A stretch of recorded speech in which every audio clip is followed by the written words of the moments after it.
Bonsoir à tous et merci de nous rejoindre dans l'info continue ce mardi 10 février 2026. On évoque une fois de plus les échos de l'Assemblée nationale avec au centre de nos discussions la nouvelle configuration du Parlement. Comme vous le savez, les députés de la 10e législature ont été installés dimanche dernier et ont même élu dans le même temps leurs présidents et les autres membres du bureau. Chacun des membres fait certainement déjà face à son destin et devra combiner cela avec ses charges actuelles au regard des défis qui s'imposent à l'institution. On jette un regard sur cette nouvelle équipe du Parlement dont le président place son mandat sous le signe de la continuité républicaine comme d'habitude. Et donc, comme tous les mardis, nous sommes avec Delphin Gangana. Delphin Gangana, bonsoir. Bonsoir mon frère et puis bonsoir mon second frère de tous les mardis et bonsoir aux téléspectateurs. Paul Anne-Degueno, bonsoir. Bonsoir à tous, bonsoir Delphin. Allez, vous avez suivi l'actualité au Parlement, c'était dimanche dernier. On a installé les nouveaux députés, on a installé également le bureau, on a procédé à l'élection du bureau. Vous en faites quelle lecture, premier point de vue? Bon, alors, avec une toute demi-surprise, sans être vraiment une surprise, le président Diogbenou a été élu à l'unanimité, sur 109 sur 109, a été carrément plébiscité comme président de notre Parlement 10e législature. On note également qu'il y a Barthélémy Kassa, qui est vice-président. Comme on le voit sur ses affiches, oui. Exactement, et beaucoup d'autres noms. Bon, moi je pense que pour une première lecture, c'est la démocratie qui a triomphé, parce qu'on a vu les remous, mais au final, l'accouchement a été fait. Nous avons notre Assemblée nationale, nous avons le président, nous avons le bureau. Donc on attend vraiment que ce bureau soit à la hauteur des attentes, surtout quand on voit un peu le parcours du président, qui n'est pas n'importe qui. Et donc on espère vraiment que ce Parlement va être à la hauteur des attentes de la population. D'accord, on verra ces attentes tout à l'heure. Delphin Gangana, quelle lecture vous faites de cette cérémonie qui a eu lieu au Parlement dimanche dernier? Je pense que c'est dans la logique des choses et quelqu'un comme moi qui déjà en mai 2025 avait déjà annoncé celui qui devrait être le président de l'Assemblée nationale. Ce n'est pas une surprise pour moi, mais la surprise vient du côté de ce que c'est tellement pour une première fois un président a obtenu 100% des voix, c'est-à-dire l'accord de tous les députés, tout entente confondu. Je pense que c'est à ce niveau qu'on peut dire. Bon, sinon, oui. Mais moi, je vais peut-être le dire au cours du développement de notre débat, parce que le président Diogbenou fait partie des rares hommes intellectuels qui vraiment a pu faire de la politique, et fait de la politique, je dirais même pratiquement saine. Donc du coup, le voir aujourd'hui à la tête de l'Assemblée nationale, c'est quelque chose qui devrait venir. Et non seulement ça, si on regarde le chef de l'État, on se dit, il a toujours ce flair, c'est-à-dire cette volonté de faire des trucs exceptionnels.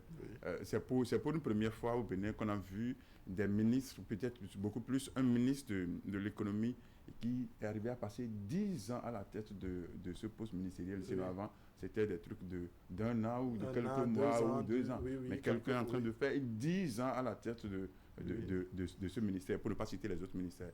Et donc, du coup, il veut faire de ce monsieur, c'est-à-dire monsieur Diogbenou Joseph, quelqu'un d'exceptionnel. Parce que si on regarde le parcours, on va dire, il n'y a pas beaucoup qui ont ce même parcours. D'accord. Alors, vous n'êtes pas surpris que Joseph Diogbenou soit candidat et en même temps président de l'Assemblée nationale, mais est-ce que vous êtes surpris par la façon dont les choses se sont passées? 100% au niveau du bloc républicain, 100% au niveau de son propre parti?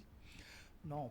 Par contre, là, il n'y a pas de surprise. Il n'y a pas de surprise, puisque en amont, il y avait donc cet accord de gouvernance. Donc, je ne les voyais pas venir encore là, alors que toutes les choses ont été déjà faites, les candidats sont déjà connus. Je ne les voyais pas encore se battre là. Ça va être une mauvaise image lancée dans l'opinion. Non? Donc, je pense que là, il n'y avait pas trop de surprise. Donc, c'est normal. Là, vous avez vu son geste. Il est allé saluer le président du bloc républicain. Voilà. Donc, c'est pour montrer que non, qu'au sein de de l'Assemblée que les deux familles, enfin, qui sont vraiment une famille, quoi, qui sont une famille politique. Et donc, ce sont les deux partis qui soutiennent le président de la République. Donc, c'est vraiment une famille. Et il fallait vraiment qu'il montre un peu cette union-là autour de la chose. Sinon, le contraire n'aurait pas été très bien. D'accord. En fait. Alors, vous voyez la chose de la même manière où Joseph Diogbenou est élu 100%. Surtout au niveau du bloc républicain, on se dit, bon, il n'y a même pas eu d'hésitation, c'est-à-dire il n'y a pas eu d'abstention ni de son camp, ni de l'autre. Oui, et c'est le souhait de tous les Béninois, ce qui est entente, ce qui est unanimité, ce qui est compréhension. Parce que si vous dites que vous êtes en accord de gouvernance et que très tôt, il y a déjà des dissensions, c'est que ça prouve qu'il y a des fissures. Donc, il faut montrer un bloc compact. Donc, du coup, c'est ce qui a été fait. Parce que, oui, tout a été discuté. Il y a une discussion. Donc, du coup, il n'y a pas question à venir faire autre chose. C'est la preuve de ce que, oui, ils sont ensemble. Ils sont un peu comme on dit les frères siamois ou les enfants du même père. Certes, les enfants du même père peuvent avoir de position, mais il y a des questions sur lesquelles on n'a pas besoin de se poser s'il y avait déjà une entente avant de passer aux choses sérieuses. Donc, du coup, je pense Alors, je faisais cette question hier à l'équipe sur le plateau de l'Info Continue. Je vais vous la faire également. Si on a eu cette élection où vous estimez que oui, les deux partis se sont entendus, il y a également l'influence des accords parlementaires et autres. Est-ce à dire que pour les 7 ans à venir, tout va passer comme ça, comme une lettre à la poste? Il n'y aura pas d'achoppement, des coups de poing, des coups de gueule par moment? Non, ça m'étonnerait que tout soit lisse du début jusqu'à la fin. C'est pas possible, la vie n'est pas faite comme ça. La vie, c'est des hauts et des bas. Donc, non, je crois que le moment viendrait forcément où il y aura des dissensions. C'est clair. Et d'ailleurs, c'est ce qu'on souhaite d'ailleurs, parce que quand c'est trop beau, on dit chez nous, quand c'est trop beau, il fallait se demander pourquoi c'est trop beau. Non? Donc, c'est pas si évident que ça. Et de toute façon, on a vu quand même que même malgré accord parlementaire, accord de gouvernance et tout ça, cela n'a pas empêché quand même que pendant la campagne et autres, qu'il y ait eu quand même beaucoup d'accrochages. Et donc, au niveau du Parlement également, non, moi je m'attends quand même qu'il y ait quand même de ces genre de choses-là qui viendraient. Parce que vous savez, les intérêts, attention, quand les intérêts à pas moment sont discordants, les tensions montent. D'accord. L'élection s'est passée sans déchirure. Est-ce qu'il y aura des déchirures dans le futur, ou bien les choses vont passer également de façon si lisse? Je ne pense pas qu'il y ait un couple qui, déjà, le premier jour du mariage, se crée déjà des dissensions. Non? Il y en a qui se donnent des coups de poing à la première seconde. Et là, le mariage, ça, en tout cas, ce n'est plus le mariage. Ça ne prouve pas. Donc, du coup, oui, ce n'est pas que tu vas couler comme sur de l'eau sur le dos du canal, non. Mais ne veut pas dire qu'il y aura chamaillement, qu'il y aura bruit, comme on avait l'habitude de constater. Parce que oui, moi je l'ai toujours dit que dans un couple, dans notre famille, des fois on ne s'entend pas, mais on vit ensemble. Puis c'est votre capacité, votre manière à gérer vos divergences qui donnent votre maturité. Ça veut dire quoi? Que peut-être qu'il y a des sujets sur lesquels ils ne vont pas s'entendre, mais ça va pas jaser comme on avait l'habitude de voir. Mais ne pensez pas que tous les textes qui viendront à l'Assemblée nationale, on va peut-être les faire passer comme une lettre à la poste. Non, peut-être qu'il y aura des discussions. Avant qu'une loi n'arrive, en tout cas que nous, on ait connaissance de ça, c'est qu'il y a des débats qui se font dans les coulisses. Peut-être qu'au cours de ces débats, ils vont peut-être trouver déjà les points d'entente ou quoi. Mais il y aura des questions sur lesquelles... Parce que n'oubliez pas que la politique, c'est une question d'intérêt. Et chacun doit tirer le regard de son côté. Et n'oubliez pas qu'il a souligné quelque chose de très important. Vous avez vu, ils étaient ensemble. Ils ont travaillé peut-être sur beaucoup de sujets ensemble. Mais pour les élections, ils ne se sont pas fait cadeau. Pas du tout. Oui, allez, notez-vous un peu une forme d'équilibre au niveau du bureau, que ce soit de la tête aux pieds, si je peux me permettre. Oui, on peut l'observer, on peut le remarquer, parce que le président, on connaît un peu sa région d'origine, et puis le premier vice-président, on voit un peu qu'il est de l'autre côté. Donc, non, on sent quand même cette volonté de faire un équilibre régional. Ça se sent. Et non seulement ça, également, on sent aussi cette volonté aussi de mettre des gens d'une certaine d'une certaine compétence, d'une certaine expérience aussi. Parce que voilà, on voit le président Kapo, qui n'est pas n'importe qui aussi. Vous voyez, qui a une certaine expérience de la chose aussi. On voit, enfin, certains noms, franchement, je trouve qu'il y a quand même cette volonté de faire quelque chose de potable, de cohérent également. Et puis, l'autre chose aussi, quand même, pour revenir un tout petit peu en arrière sur vos questions, bon, il faut noter aussi quand même que là, au sein de l'Assemblée, on n'a que 2 partis. Et la loi aujourd'hui aussi est tellement corsée que aucun député ne peut aller contre la voix de son parti. Qu'est-ce que la loi dit à cet effet? Bon, aujourd'hui, la loi fait obligation à ce que chaque député puisse porter la voix de son parti. Donc, on veut que cette fois-ci, ce ne soit plus trop les voix discordantes qu'on avait auparavant. C'est-à-dire il y a en quelque sorte au sein des partis, n'est-ce pas, des instances où, quand vous avez un point de vue contraire, vous pouvez les exprimer, mais pas sur la place publique. Tout à fait. D'ailleurs, vous avez vu la suspension de Bertin Corvi. Donc là, aujourd'hui, les choses sont faites de sorte que on ne veut plus assister à que je me lève, je ne suis pas content, donc je me lève, je fais ce que je veux. Non, donc vous voyez un peu. Et donc, du coup, on aura moins de tensions comme auparavant, puisque les grandes décisions se feront en amont. Et donc, quand les gens viennent à l'Assemblée, c'est juste pour enterrer les décisions qui avaient déjà été prises en offre, en fait. D'accord. Alors, qu'est-ce que vous en dites de l'équilibre aussi au regard des forces en présence, équilibre régional, équilibre avec les forces que nous avons, les forces politiques sur le terrain? Oui, qui gagne le pouvoir, c'est pour gérer. Si vous allez aux élections, vous gagnez, c'est pour gérer. Donc, si vous créez un parti politique, c'est pour pouvoir aller aux élections, gagner l'élection et gérer le pouvoir. Vous allez voir que, quand vous parlez d'équilibre, vous allez voir, UP, c'est 4 membres. Et puis, BS, c'est 3 membres. Donc, puisque le bureau est composé de 7 membres. Mais parce que l'UP a 60 députés et les autres ont 49. Donc, du coup, l'équilibre a été respecté du point de vue d'abord de la configuration politique de l'Assemblée à l'heure actuelle. Voilà. Et l'autre chose, comme il a dit, du point de vue de la configuration régionale, vous allez voir quelqu'un qui est de l'extrême, quelqu'un qui est du centre, quelqu'un qui est du sud.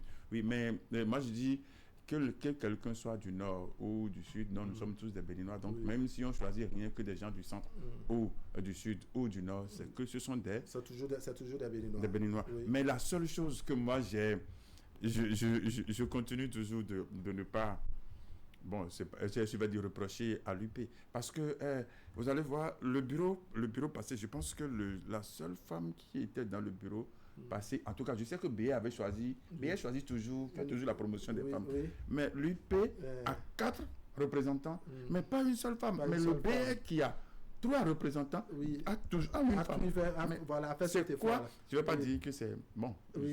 En tout cas, moi je constate quand même que la promotion de la femme dans ce texte, il est vrai que pour la première fois, il y avait Mme Tchabi Talata qui a été vice-présidente, en son temps, je crois que ça fait la 8e, non, c'est la 8e, c'est la 8e législature. Mais à la 9e, j'ai vu que l'UP n'a pas pu respecter cette volonté de faire la promotion d'une femme, sauf erreur de ma part. Mais pour cette fois-ci, je sais quand même qu'il n'y a pas une seule femme représentante de l'UP au sein du bureau, malgré que c'est l'UP qui se trouve être majoritaire. On va voir les commissions pour en parler. C'est vrai qu'il y a quelques femmes au niveau de la commission. On verra d'abord non seulement leur profil, mais leur appartenance politique. Oui, mais cet aspect, c'est un aspect non négligeable également de la question. On a fait beaucoup de luttes, surtout avec le régime actuel. Les députés ont travaillé également à voter des lois en faveur des femmes, mais on n'a pas noté, je dirais, cette présence massive des femmes au niveau du bureau. Ça me renvoie un peu à la une du quotidien Fraternité qui ce matin, n'est-ce pas, a observé combien on peine à régler ce problème. Le titre du quotidien Fraternité ce matin, si vous permettez, il dit Bureau de l'Assemblée nationale, 10e législature, une femme sur 7, la représentativité genre bas de la... Qu'est-ce que vous en pensez, vous? Ils ont tout dit. Elle l'a bien développé déjà. Non, savez, les hommes sont les hommes et les femmes sont les femmes. Et donc, quand certaines questions arrivent, bon, l'observation de Delphin, c'est de voir que oui, pour le bureau de la 9e législature qui est passée, on n'a pas eu de femmes au niveau du parti Union progressiste Le Renouveau, mais le bloc républicain qui est resté minoritaire, même genre minorité parlementaire au niveau de la mouvance toujours, n'est-ce pas, a pu faire place à une femme, a fait encore le même effort cette fois-ci. Mais pourquoi au niveau de l'Union progressiste, on n'a pas noté cela? Bon, déjà, c'est à saluer, c'est à saluer ce que le BR fait dans ce sens-là. Et on va exhorter donc nos chers amis de l'autre côté à emboîter le pas parce que parce que n'oublions pas, ils étaient majoritaires quand on a voté la loi. La loi a été votée sous eux et ils étaient majoritaires. Et donc, ils ont du mal à appliquer la loi que eux-mêmes, volontairement, ils ont voté. Donc ça pose problème. Ça pose problème. Alors, vous parlez des intérêts Delphin Gangana. Est-ce qu'à un moment donné, parfois, les intérêts ne priment pas sur cette promotion du genre, à des moments donnés que des fois, on se dit, bon, il faut fermer les yeux sur le volet genre et évoluer? Oui, on peut dire que les intérêts priment. Oui, c'est pour ça qu'on a dit on est au départ, parce qu'il reste encore plusieurs commissions où il faut choisir des gens. Mais il ne faut pas choisir des gens parce qu'ils sont juste membres de commissions. Parce que les plus en vue, ce sont ceux qui sont des présidents des commissions.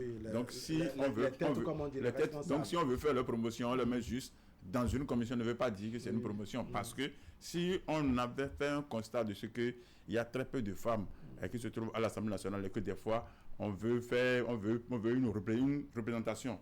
Je ne sais pas, à l'international ou ailleurs, on ne trouve pas des femmes et que c'est que ça. Mais si on les amène à l'Assemblée, c'est pour qu'elles soient quand même visibles. Donc, il ne faut pas qu'on les amène juste pour dire, bon, ok, on a 24 femmes à l'Assemblée ou on a plus de 24 femmes à l'Assemblée, mais ne pas faire la promotion. Mais maintenant, si c'est les intérêts, qu'est-ce qui dit que la femme ne s'occupe même pas plus d'intérêts que les hommes? Parce que ce sont elles qui veillent sur tout. Donc, si c'est seulement les intérêts, elles sont aussi là pour bien gérer les intérêts des partis politiques. Parce que s'ils sont ensemble, quand il dit c'est que et les hommes et les femmes sont ensemble, c'est pour travailler pour le développement du Bénin ou pour le développement d'une cause. Donc, du coup, même si les intérêts ne peuvent pas être constituer une raison de la non-promotion ne soyez pas surpris. Moi, je ne m'attends pas aussi que pour les présidents de commission je ne m'attends pas. Pour la commission, en attendant que je consulte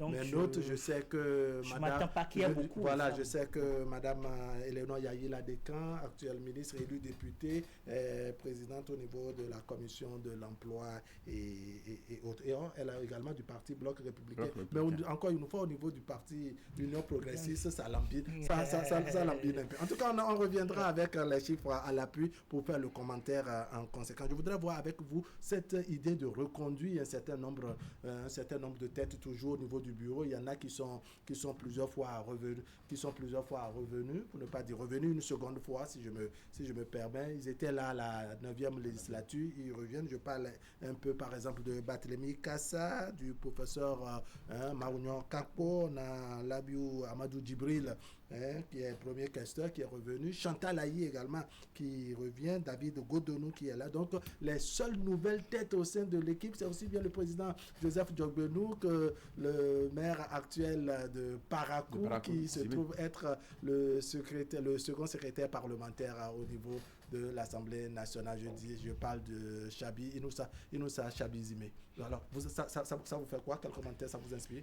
Bon, déjà, il faut dire que le Parlement a été renouvelé, si je ne me trompe pas, d'environ 60%. D'accord. Ou qu'il y a eu 60% qui sont restés. En moyenne, enfin. Ou peut-être un peu de la... Non, je ne veux pas dire des conneries, mais en tout cas, en moyenne, la moitié. En moitié.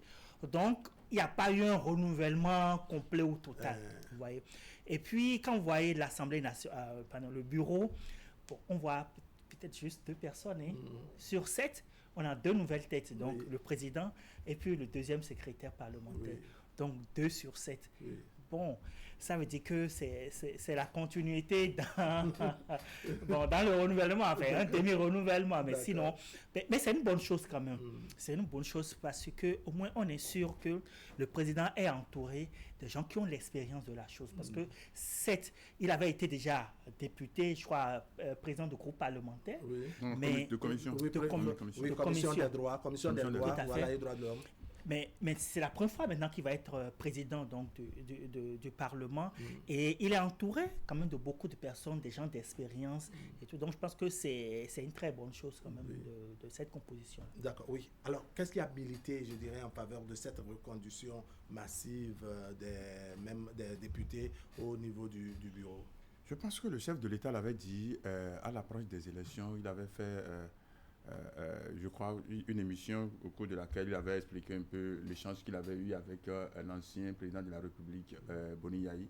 Au cours de cette émission, il expliquait que ce qui est bien de reconduire les mêmes personnes ou bien beaucoup plus de donner la chance aux gens de revenir à l'Assemblée, c'est qu'à l'Assemblée, c'est l'expérience, que l'expérience donne beaucoup plus. C'est-à-dire, ce n'est pas qu'il faut dire, bon, on renouvelle tout le monde, que ce n'est pas bien parce que les travaux où le secret parlementaire, c'est qu'il faut maîtriser le rouage. Il faut être dedans pour savoir. Et donc, du coup, ne voulant pas... on est en train d'aller pour 7 ans. Et pour 7 ans, ce n'est pas... On ne veut pas traîner. On veut aller très vite. Et vous allez voir que le président Djobeno a commencé très vite à évoluer parce que oui, il a été déjà député une fois et comme il a dit, il a été président de commission déjà. Une fois, ça veut dire qu'il n'est pas une nouvelle tête à l'Assemblée. Certes, il n'a jamais été membre du bureau de l'Assemblée comme ça, mais il n'était pas très loin. Ça veut dire que c'est quelqu'un qui connaît les rouages de l'Assemblée de l'Assemblée nationale. Et étant même président de la Cour constitutionnelle, il n'était pas trop loin. Il n'était pas loin de ce couloir. De ce couloir. Donc vous allez voir que ce ne sont que des expérimentés. Oui, même le maire, l'ancien maire, Tabé Zimé, qu'on a ramené, certes, il n'a jamais été député, il n'a jamais. Donc du coup, vous avez vu, on l'a mis deuxième secrétaire parlementaire. Donc il aura le temps d'apprendre, puisqu'on ne peut pas dire que c'est seulement les anciens qu'il faut reconduire. Donc il faut commencer par mettre de nouvelles têtes, histoire de pouvoir leur donner aussi la main. Donc l'objectif, c'est de dire, oui, nous voulons vraiment travailler, nous voulons aller très vite. Donc du coup, il faut miser sur l'expérience pour faire évoluer les choses parce qu'on ne peut pas, on ne veut pas. Alors au finish, qu'est-ce qu'on attend de ce Parlement, de cette équipe qui est installée désormais? Non, je pense que le président Djobeno sera surveillé comme du lait sur le feu. Parce que, surveillé par qui? Non, pas la population. Pas la population. Parce que, voyez, nous connaissons un peu son parcours. Et il a été, qu'on le veuille ou non, un grand acteur, un grand partisan du régime finissant, donc du régime de Patrice Talon. Et il y a eu beaucoup de lois aujourd'hui, beaucoup de polémiques qui portent toujours son nom. Et voilà aujourd'hui président donc de l'Assemblée avec l'arrivée bientôt donc d'un nouveau président. Donc, non, il sera vraiment très surveillé, il sera... On va attendre vraiment comment est-ce qu'il va vraiment conduire. Est-ce qu'il va réellement montrer une nouvelle façon de faire les choses? Parce que vous vous rappelez que au moment où il a été nommé, il a été élu président de la Cour constitutionnelle, il avait fait certaines réformes au niveau donc de la Cour. Donc moi j'attends de voir s'il va pouvoir vraiment imprimer cette nouvelle dynamique-là et tout. C'est vrai que les premières actions, comme il a dit, c'est très rapide. Vous savez que je parlais même avec certains membres du cabinet de l'ancien président, donc de Louis Vlavonou, qui me disaient que non, attention, il n'y a même pas eu de prise de service, ça a été rapide. Ça a été très rapide, vous voyez un peu. Donc, on sent déjà une volonté d'aller très vite, de rentrer très vite dans l'action. Donc, on attend de voir vraiment... Oui, les choses sont allées très vite, puisqu'à la première heure hier, on a vu le professeur Joseph Djobeno, donc désormais président de l'Assemblée nationale, à la cérémonie des couleurs et tout ce qui va avec, les consignes données, rappeler le personnel, je dirais, à prendre le pli qu'il faut, n'est-ce pas, afin de conduire la barque jusqu'à la destination 7 ans après. Alors vous, qu'est-ce que cela vous inspire concrètement? Je dirais, c'est comment dire, cette nouvelle équipe qui est installée, c'est sa dynamique qu'elle aura à imprimer au Parlement. Ça vous suscite quoi comme commentaire? Oui, pour quelqu'un qui connaît un tout petit peu le président Diogbenou, c'est quelqu'un qui, c'est-à-dire, c'est l'homme de, on va même dire que c'est l'homme des réformes, puisqu'il ne passe jamais inaperçu, parce que quand il était resté à la cour, si aujourd'hui on suit les audiences à la cour, c'est d'une façon publique où tout le monde peut, les gens peuvent assister, vous faites un recours, vous êtes là, vous défendez votre cause, et vous, c'est grâce à lui. Et donc, du coup, c'est quelqu'un qui il blague pas avec le travail. Et vous allez voir, ce que les Béninois attendent de lui, c'est ça, il a déjà commencé par faire. Si vous voyez déjà sa prise de parole, c'est-à-dire son discours, je ne vais pas dire discours d'investiture, je ne sais quoi, mais son discours, vous allez voir. C'est le premier mot. Il n'a laissé aucun camp, et il n'a oublié personne. Il s'est montré, c'est-à-dire président de tout le monde, c'est-à-dire le représentant de tous les Béninois à l'Assemblée nationale. Donc du coup, c'est quelqu'un, et puis il faut même dire que c'est quelqu'un qui s'est rassemblé, parce que vous avez vu, aujourd'hui il a été voir l'ancien président de l'Assemblée nationale, Adrien Humpedji, et puis après aller voir l'autre Amosou Bruno. Donc du coup, c'est qu'il faut tisser la nouvelle code au bout de l'ancienne. Alors, Paul Arnaud de Guénon soulignait, n'est-ce pas, certaines lois, pour ne pas dire certaines réformes qui continuent de faire objet de polémiques à l'heure actuelle. Comment vous pensez qu'une fois à l'Assemblée, il parviendra, n'est-ce pas, à travailler, à détacher, je dirais, cette étiquette de son cou? Oui, et vous allez voir que, il y a les lois dont il parle, il y a certaines qui sont déjà passées, qu'on n'a même plus. On a commencé par les oublier. Pour ne pas dire qu'on est habitué à ce qui concerne la mise en œuvre. Parce que n'oubliez pas, il a été accusé à tort des fois. Et je ne sais pas pourquoi, je ne sais pas si c'est son service de communication, si c'est lui-même qui avait choisi, ne pas, parfois, c'est-à-dire donner la vraie version de ce qui est, parce que les gens l'ont mal interprété. Les gens ont même tordu le cou même de certains de ces mots, mais il n'a jamais rien dit. Je ne sais pas pourquoi. Mais bon, le voilà aujourd'hui à l'Assemblée nationale. Est-ce que le même principe va s'observer pour dire, bon, ok, ils auront le temps de comprendre? Est-ce que c'est ça qui va encore continuer? Êtes-vous en train de voir un Diogbenou de la Cour constitutionnelle à l'Assemblée nationale, ou bien c'est toute une autre personne qui doit se refaire, se recomposer, se réinstaller au niveau de l'institution parlementaire? Bon, alors, dans la suite de ce que Delphine disait, on va espérer qu'il ne va pas faire de la normocommunication. D'accord.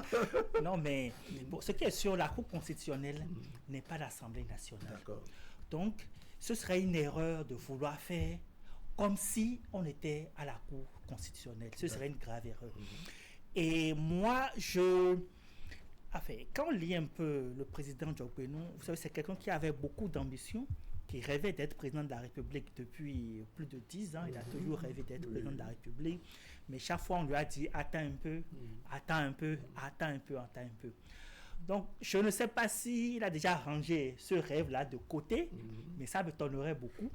Ce qui veut dire que là où il est, c'est un bon tremplin s'il continue toujours de nourrir ce rêve présidentiel. C'est ça. Et donc, je le vois travailler dans ce sens-là. D'accord. Je le vois profiter donc de ce poste qu'il occupe, un poste très stratégique, un haut lieu de la politique, deuxième personnalité du pays. Je le vois profiter de ça et l'utiliser comme un tremplin pour atteindre son objectif. Ce qui veut dire que non, il va communiquer. D'accord, il va communiquer. Mais qu'à cela ne tienne, puisque c'est légitime, il s'agit d'un citoyen béninois, s'il jouit de tous ses droits, de tous ses droits, n'est-ce pas, pour être candidat à quelque élection présidentielle que ce soit, c'est son droit s'il remplit les conditions. Et donc, s'il doit emprunter ce chemin, un peu comme le souligne Paul Arnaud de Guénon, ces résultats au niveau de l'Assemblée nationale devraient peser dans la balance, non? Oui, normalement, mais je ne sais pas s'il a des ambitions, je ne sais pas si on lui disait d'attendre un peu, je ne sais pas qui lui dit ça. Bon, c'est peut-être pas l'anneau de Guénon. Non, c'est pas un secret. Il avait toujours dit. Encore que si c'est le cas, bon, c'est légitime. C'est légitime. Mais aujourd'hui, il est président de l'Assemblée nationale et non candidat à une présidentielle qui dans 7 ans. Il y a d'abord, je dirais, cette priorité qui est la gestion de l'Assemblée nationale. De l'Assemblée. Il y a quelque chose que je partage dans ce que Arnaud souligne, c'est que la Cour constitutionnelle, ce n'est pas la même chose que l'Assemblée. Parce que la Cour constitutionnelle, vous attendez à un autre Jobbenou. Vous n'avez pas justifié à la Cour, vous n'avez pas justifié vos décisions. Vous rendez une décision, c'est que vous rendez une décision. Mais à l'Assemblée, c'est que vous êtes le représentant du peuple. Donc, si vous prenez je sais pas, si vous faites des choix, vous avez quand même, je ne veux pas dire l'obligation, mais vous avez tout au moins la possibilité de venir expliquer au peuple ce que vous n'avez pas fait. Au-delà de l'administration que vous gérez, si on vient au niveau du vote des lois, c'est tout autre chose. Ce n'est pas une décision du président qui prime sur les lois votées. Voilà, donc on attend un autre Jobbenou. Et puis on a même déjà commencé par voir cet autre Jobbenou qui déjà, dès la prise de parole, a montré que oui, qu'ils sont venus pour faire un travail collectif, un travail d'ensemble, et qu'il est là pour la cause de tous. Donc du coup, moi je dis, oui, on va pas attendre un peu comme on prend une décision et que les députés qui avaient voté la loi savent bien qu'il y a un article de la loi qui est utilisé pour rendre une décision, mais on vient dire que c'est lui qui a pris cette décision. On vous aurait compris, Delphin Gagara. Merci beaucoup pour la note de Guénon. Merci également. Mesdames et messieurs, ce serait tout pour aujourd'hui. Merci de nous avoir suivis. L'information continue sur Canal 3 Bénin. Vous avez la rediffusion tout à l'heure à 23h et demain autour de 10h30. Allez, portez-vous bien.